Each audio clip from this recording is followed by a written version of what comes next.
Hello po mga kababayan, kamusta po kayong lahat? And once again, welcome back to another episode of Simply Talkies Vlog.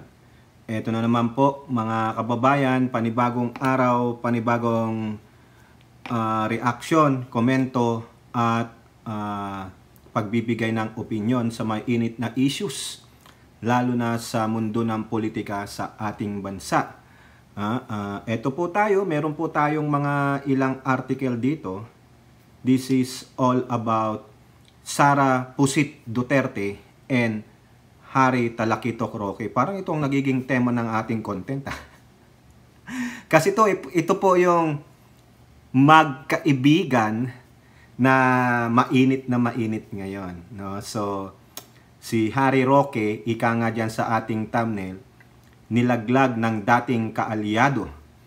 At ganun din po si Pusit, dahil tamad, impeach o resign. Ayun po yung mga maingay at matunog na mga bokabularyo ng ilang mga mambabatas, ilang mga political analyst at ng sambayanang Pilipino. Dahil sa ipinakita niyang kagaspangan ng kanyang ugali, yung walang pakialam, pambabastos, pinalaking walang modo ang babaeng Pusit. Pero bago po tayo magpatuloy, tayo po ay magbibigay pugay at pasalamat sa lahat ng ating channel members, followers, subscribers, nag-like at nagsishare ng ating mga videos, sa mga nagbi-video replay, sa mga nagsishare ng kanilang blessings, sa mga nakakasama natin sa ating video premiere at live streaming. Maraming salamat po sa inyo, and special shout out sa ating mga OFWs, sa mga men and women in uniform, diyan po sa mga tumutulong sa atin sa paglalako ng ating channel. Nandyan si Kai at si Elora, no? At ganun din po, shout out lahat sa inyo, whether kayo ay pro-admin or anti-admin. Okay, and may God bless you all. Unahin po natin itong ulat sa ABS-CBN na kung saan si Harry Roque ay tinuluyan na po. Tinuluyan ng kasuhan ng disbarment. No? Sino po ba ang nag-file ng disbarment sa kanya? Roque faces disbarment case from fellow ex-Duterte cabinet official. Nakita nyo? Dati niyang kaalyado, dati niyang kasamahan sa Duterte administration. Nilaglag na po siya because siya po ay nakakasira na sa samahan. Siya po ay loose cannon. No? Hindi niya alam yung boundary ng kanyang pinaggagawa. Kumbaga, nawala yung filter . Kumbaga sa change oil, hindi mo pinapalitan yung oil filter. O di kaya hindi ka marunong magpalit ng air filter. Ang dumi-dumi na. O di kaya yung worst, yung cabin filter. Sobrang masangsang na. Yung po si Roque, hindi marunong magpalit ng filter. Kala niya, forever maghahari-hari ang Duterte sa bansang Pilipinas. Doon ka nagkamali, Harry Talakitok Roque. So eto po, dating kaalyado na ang nag-file ng impeachment case sa kanya. Basahin natin.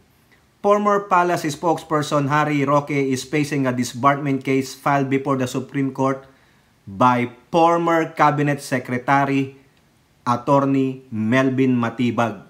Kung maalala nyo si Attorney Melvin Matibag, ito po, meron po siyang column sa Daily Tribune, at isa sa column na yon ay sinabi niyang Inday Sara Dabratinela. Na i-content po natin yan. Pinatotohanan niya, kasamahan ng tatay niya sa PDP Laban, Executive Secretary yan, o Secretary General ng PDP Laban dati. Nag-quit lang gawa ng mas pinili niya ang kanyang asawa na congressman, no, 1st District ng Laguna. No, dahil yata sa issue yan ng confidential fund noon. So sabi niya, mag-resign na ako dito kaysa mag-away pa kami mag-asawa dahil ako ay nasa PDP Laban, kaya sa pagkakaroon ng prinsipyo at pagiging isang mabuting asawa, mas pinili niya ang asawa niya. Kudos po kay Attorney Melvin Matibag. At least meron siyang paninindigan. Matibag refused to divulge details of the case. Ayaw niya pong sabihin kung ano yung detalye ng kasong disbarment kay Roque. Pero sabi niya, he noted the issue raised against Roque included his social media posting, including the Pulveron video involving President Ferdinand Marcos Jr. First of all, kasi yung proceedings ng disbarment, this is confidential in nature. So I cannot discuss in detail, pero just to cite one instance, yun tungkol sa Pulveron issue. Deepfake iyon, so yun yung isa sa mga reason. O naalala nyo, ito talagang nag-forward siguro ito, nag-iintay lang ng matibay na ebidensya itong si Attorney Matibag dahil gawa na rin po ng nireport ng Vera Files. Sinabi ng Vera Files, they use a company based on India to really test the veracity, the authenticity of that Pulveronic video. Pero sabi po sa report, that is anomalous, suspicious. Merong pag yung idinikit, may word doon nakalimutan ko lang mga kababayan na i-content natin yun no? Pasensya naman kayo, pero sa madaling salita, peke po. Talagang ginawa ng parang misinformation o malinformation ang presidente. So galing na yon, verified na ng Vera Files. Ang Vera Files fact checker yan O di ba?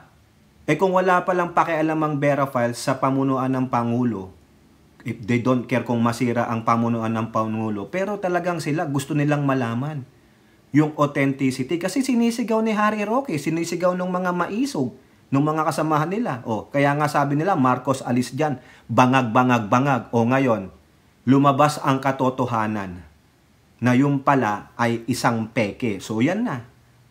Eto pa sabi ni Attorney Matibag, the more important thing is yung responsibility natin as an officer of the court, as a lawyer. Kaya nga naman, tama nga naman, lawyer sila, alam nilang katotohanan. Ito, alam nila nakaramihan ng mga posting ni Harry Roque sa kanyang social media account ay peke. So dapat mataas ang standard natin. So when you use social media, dapat yung responsibility natin nandoon. Tama. Correct po yan. No? At least pagiging isang lawyer, sige, nakakahiya naman na 'Di ba? Nasabi nga natin dito, lawyers are liars. Nadadama yung ibang lawyer na matino dahil sa kagagawan ni Roque. Kagagawan ng mga kasama niyang abogado na nandun sa maisog na nagsasalita ng kasinungalingan. Madami po sila. Ito pa sabi ni Attorney Matibag. Matibag denied that the disbarment case is part of the supposed harassment efforts against Roque, who has been criticizing President Marcos Jr. and is facing contempt charges from the House of Representatives.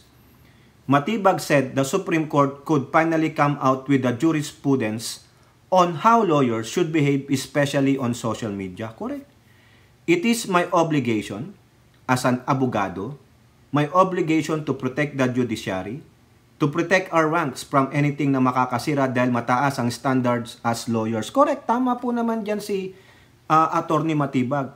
It is a privilege to practice law. Hindi po rights yan. Iba ang privilege sa rights. Diba? Matibag noted that he and Roque were former cabinet officials during former President Rodrigo Duterte's administration and once belonged to the same party. But Matibag said his personal and political affiliations has nothing to do with the disbarment case he files against Roque. Actually, he is my friend. We belong to the same party before. We belong to the same administration. He was the spokesperson during the time I was the cabinet secretary. So wala po itong personal, and I think Attorney Harry Roque will be professional enough to answer. Tama nga naman, di ba? Kaya ayan, at least nadagdagan palalo ang sakit ng ulo ni Roque at stress. Stress na yan. No? Pinaghahanap siya ng House of Representatives pero defiant siya mga kababayan. No? Eto na.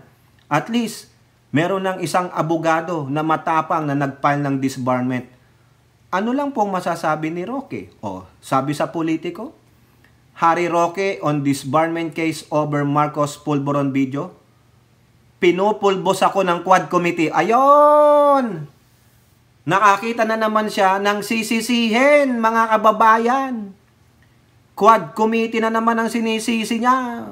Sa piling niya, wala siyang pagkakamali sa pagsisigaw niya, no, ng bangagang Pangulo, authentic and deepfake video.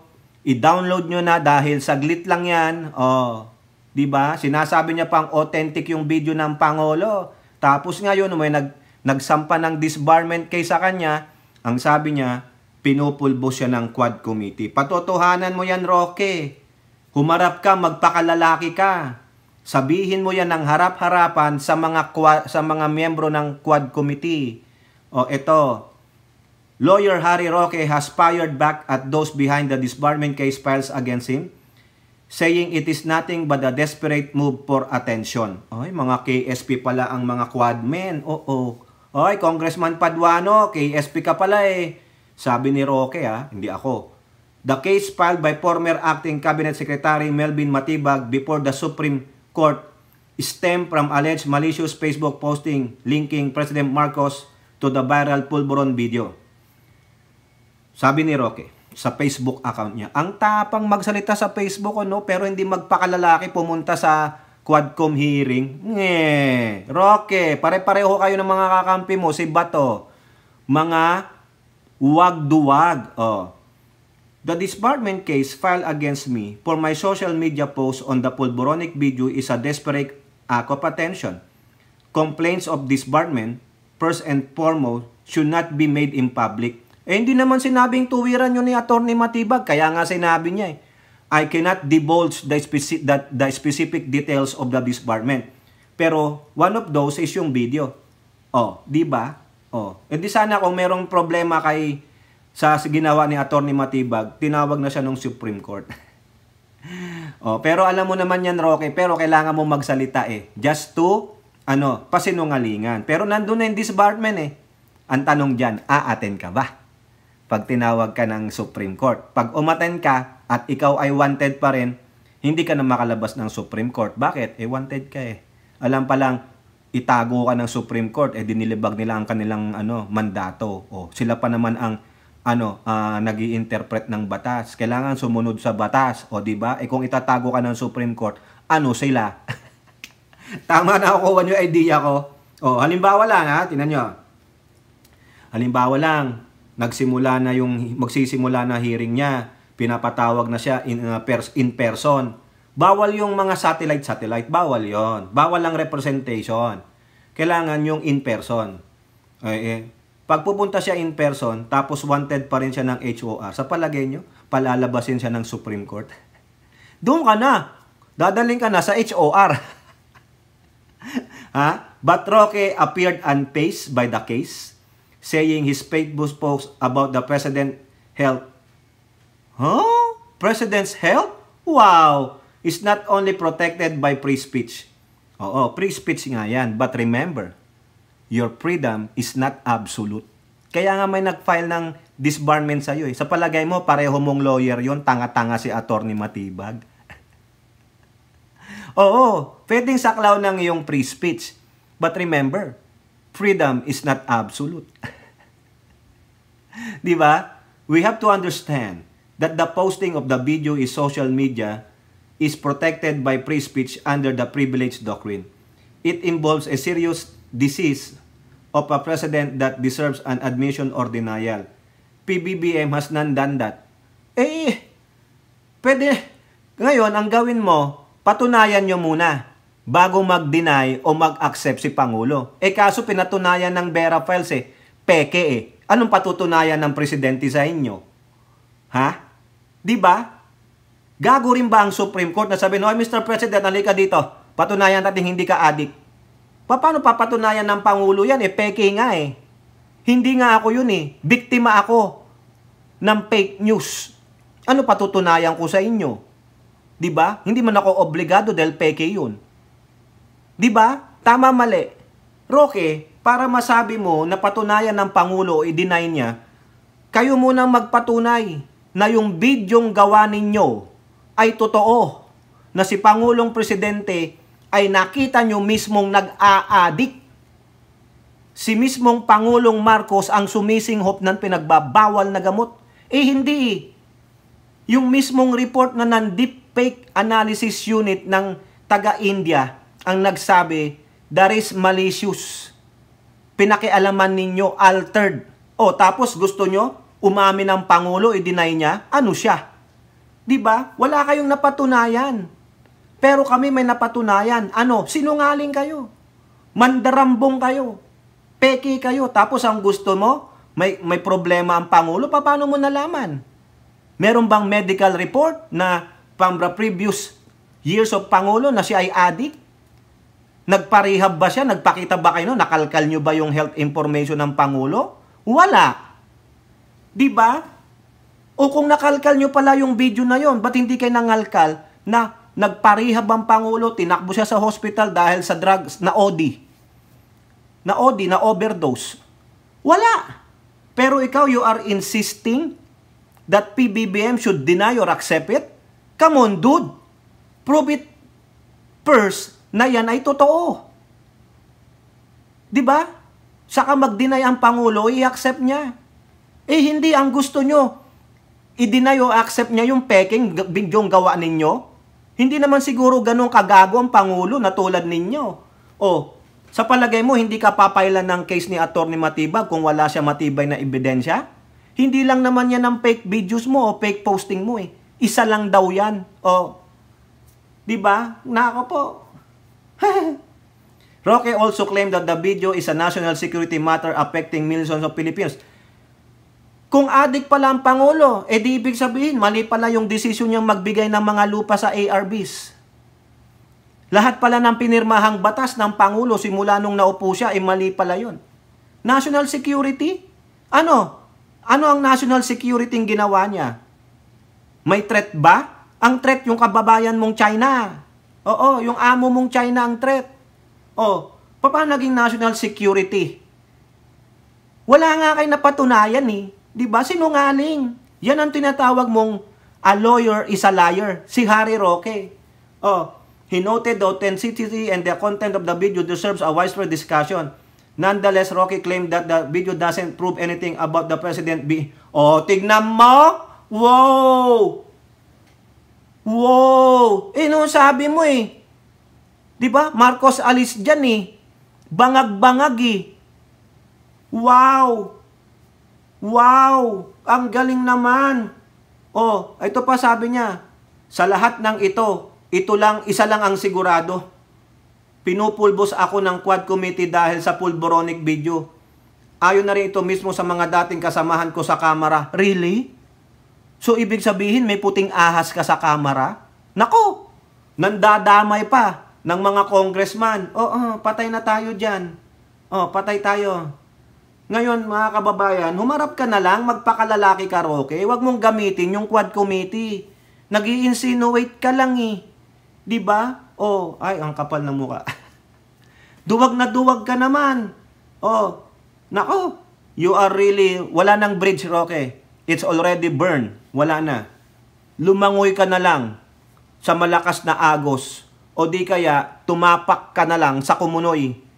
No? Actually, nasa kumunoy ka na eh. Naghihingalo ka na eh. Diba? Ang tapang mo dyan magsalita sa iyong social media, hindi ka makalabas. Diba? Hindi ka magpakita, wala ka namang kaso. Kung wala ka naman palang kaso, ba't di ka magpakita? Dalin mo yung mga dokumentong pinapadala sa'yo. Hindi mo madala eh. Bakit? Ano tinatago? Di ba? Sabi nga nila, kung walang tinatago, magpakita.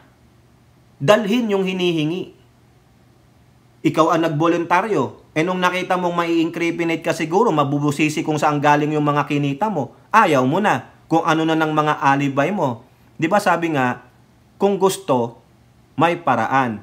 Kung ayaw, gamilyon ang dahilan.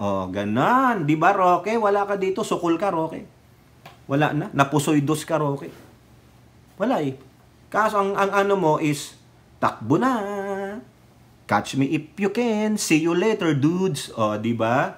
O, labas naman tayo kay Roque. Dito naman tayo sa kanyang amo. Yung binigyan niya ng 36 million nung campaign period. O, anong sabi dito, no? Kasi itong bayan, no, may sinabi about impeaching Sara Duterte. Inquirer. Impeaching BP Sara Duterte necessary, sabi ng bayan. O, sino ba yung bayan na yan? Ha? Ito po. Filing an impeachment complaint against BP Pusit is necessary so that she can be held accountable over fund misuse allegations. Correct. Yung mga nireport po ng COA, hindi niya masagot kaya tumatakbo si Pusit. Habang tumatakbo siya, nagbubuga siya ng itim na putik. O yun. The group Bagong Alyansang Makabayan, yung Bayan Group. Ha? In a statement, Bayan Secretary General Mong Palatino said Pusit's refusal to answer question on the Office of Bilasang Pusit. Di ba? OBP. Office of Bilasang Pusit. Confidential fund usage during budget deliberation might be enough basis for an impeachment complaint to be filed against her. Quote, impeaching Sara Duterte is necessary to hold an erring official like accountable for committing grave offenses that betrayed public trust. Correct? Yan din yung ini-echo ng isang manbabatas.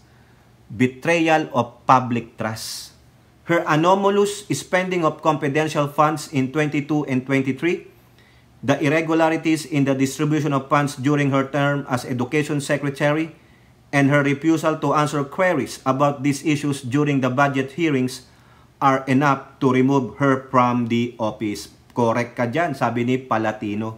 Wala Impeaching Duterte is crucial to uphold transparency and accountability. In governance, it will serve as a warning to corrupt officials that being elected into power does not give them a license to commit serious misconduct in office. Correct, tama po yan. Ha? Oh, di ba?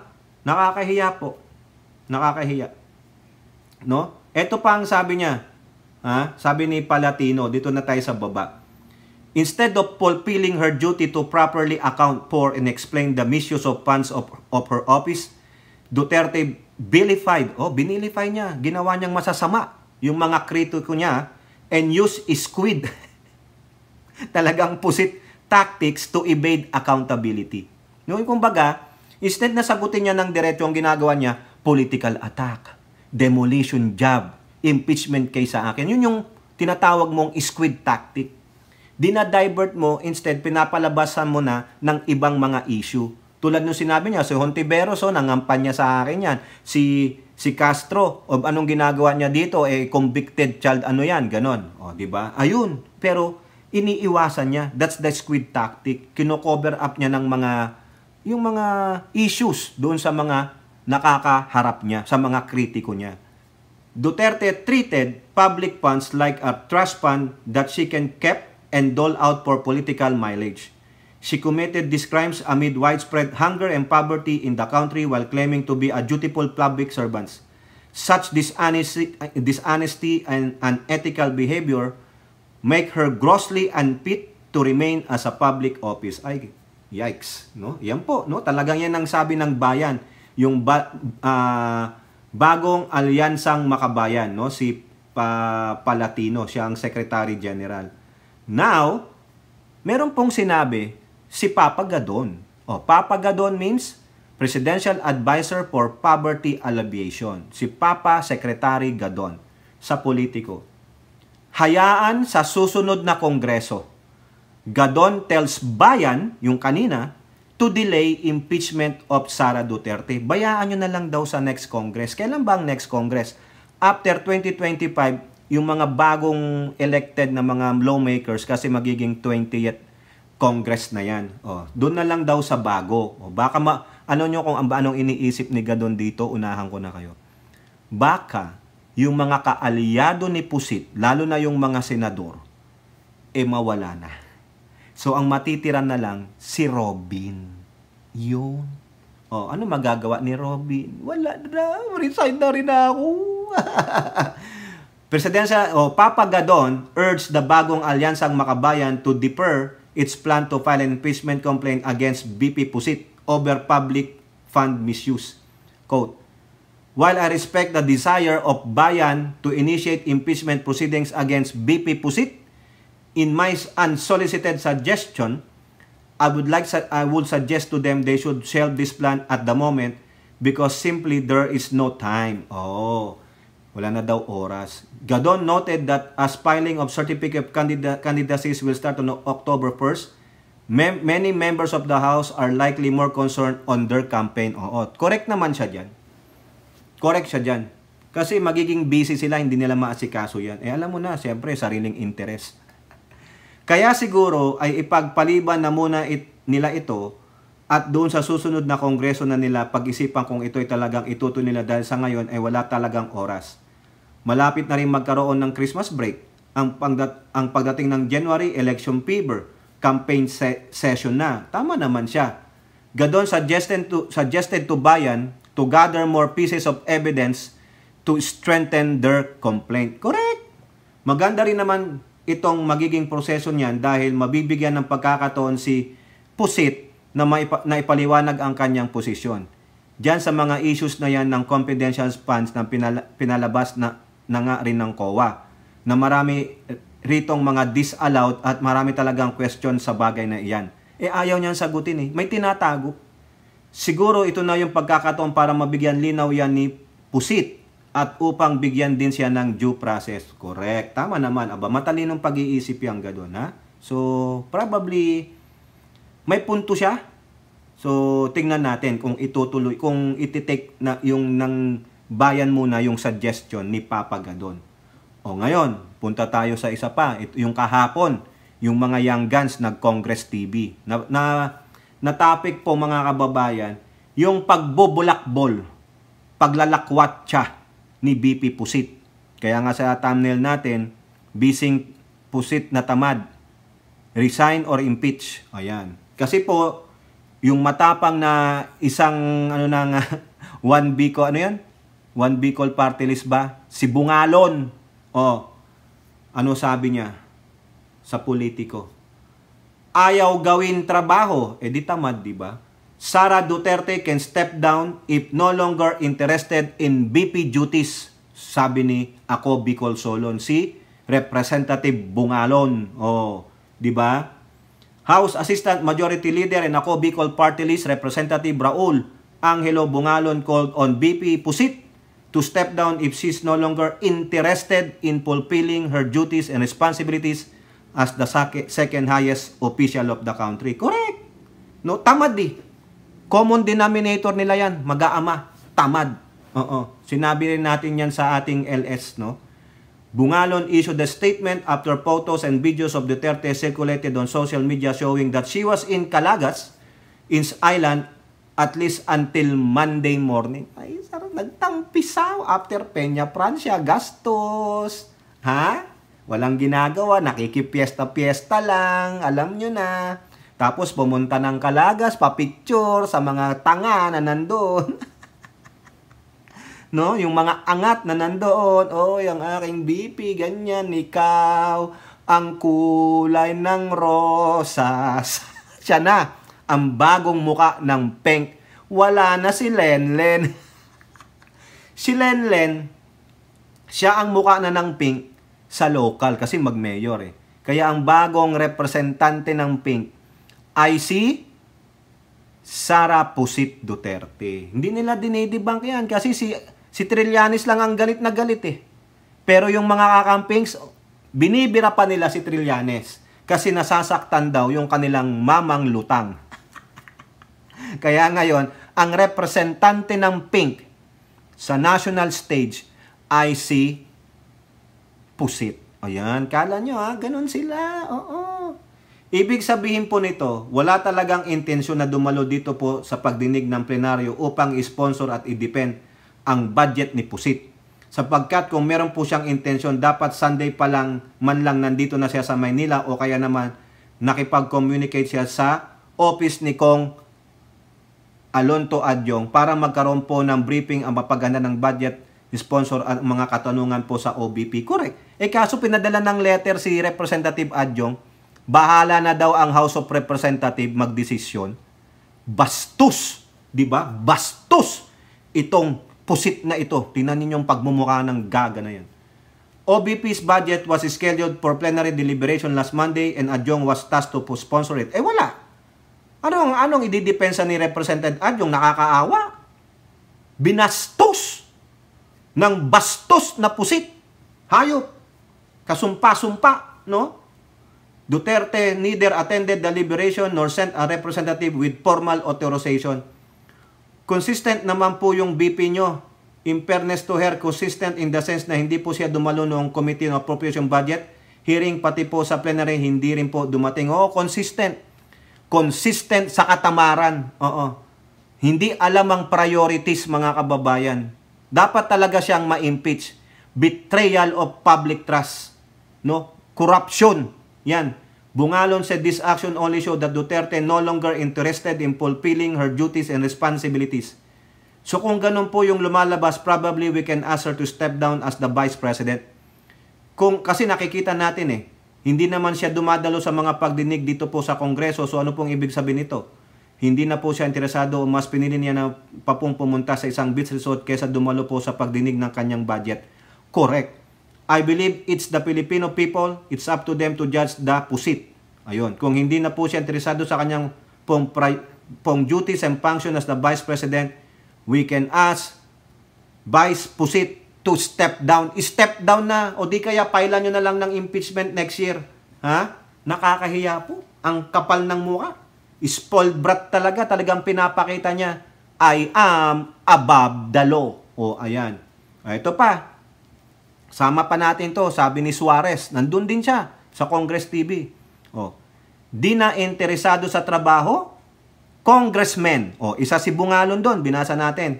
Want BP Sara to step down, says Suarez. Ayan. Step down ka na lang para makatakbo ka pa sa 2028. House Deputy Speaker Quezon 2nd District Representative David Suarez has claimed that madami of his congressmen colleagues want to ask VP Sara Duterte to step down in light of her actions in the ongoing budget plenary debates. That's a clear sentiment being shared by a lot of members, Suarez told reporters during a impromptu press briefing September 24th. Suarez was referring to the remarks of Assistant Majority Leader Ako Bicol Party List Representative Bungalon, who expressed frustration over Pusit's non-appearance Monday in scheduled plenary debate. Kabastos-bastos talaga. Ito po ang sabi pa ni Suarez, binaback up niya si Bungalon. In further backing Bungalong's statement, Suarez said that elected officials like themselves have work and responsibilities that they are expected to accomplish. This is not even about her. This is about the office of the Vice President, the second highest position of the land. And you put respect and duty courtesy to that office and to simply show up and do your work. I think it's the least that she can do for the OBP. Suarez added, she can come here. She's been here twice. She went here during the budget briefing at the committee level. She went here last week during the first hearing of the Committee on Good Government and Public Accountability. So, if she has time to go to the beach, she should have time to come here. Correct. Pero ang tanong nga, wala po siyang respeto sa inyo. Hindi niya alam ang priorities niya. Nang aasar po siya, tinutuya niya po kayo kasi sabi niya, hey, I am the second highest leader in the land. I can do whatever I want. Yun po yun. Tapos pinapasinungalingan pa nila. Sa ibang content natin mga kababayan, pinapasinungalingan niya. May statement pa sila. Pero, naboldyak po sila ng kapulisan. Na intelligence report sila. Kaya sinungaling ang Office of the Vice President. Hindi po karespeto ang opisina ng Vice President because you have the Vice President doesn't have any respect to his fellow government workers. She doesn't have respect to the Filipino people because she thinks she is above the law. It's time na ma-impeach siya. Otherwise, di kaya, mag-step down siya because wala na. Wala nang respeto, hindi na pinagkakatiwalaan ang namumuno sa Office of the Vice President. Hindi niya sinasalang-alang ang kapakanan ng mga nagtatrabaho sa opisina ng Vice Presidente. Because of what? She is entitled biatch, no? She is very entitled witch. Ganun siya pinalaki ng mga magulang niya. Wala silang good manners and right conduct. Mga tamad, mga mapagmataas. And above all, they are above the law. Yun lang po yan. Yung pinapakita niya, katigasan ng ulo niya, wala nga siyang malasakit eh. Mismong galing na sa bibig ng magulang niya. Sinabi niya kay Trillanes, she is heartless. Wala siyang puso. Kaya yung pinapakita niya dyan, yung mga fans niya, oy, ngiting pusit po yan. Hindi po totoo yan. At the same time, hindi 100% Pinoy yan. May lahing alien yan. Oh, 'di ba? Alien as in Alemanya. Oh. Sprakanite. Ganun po yan. Masama ugali. Oh, 'yun. Okay, kayo po mga kababayan. Ano pong inyong masasabi? Comment down below and don't forget to like and share. Hope to see you in the next videos. Bye-bye. God bless.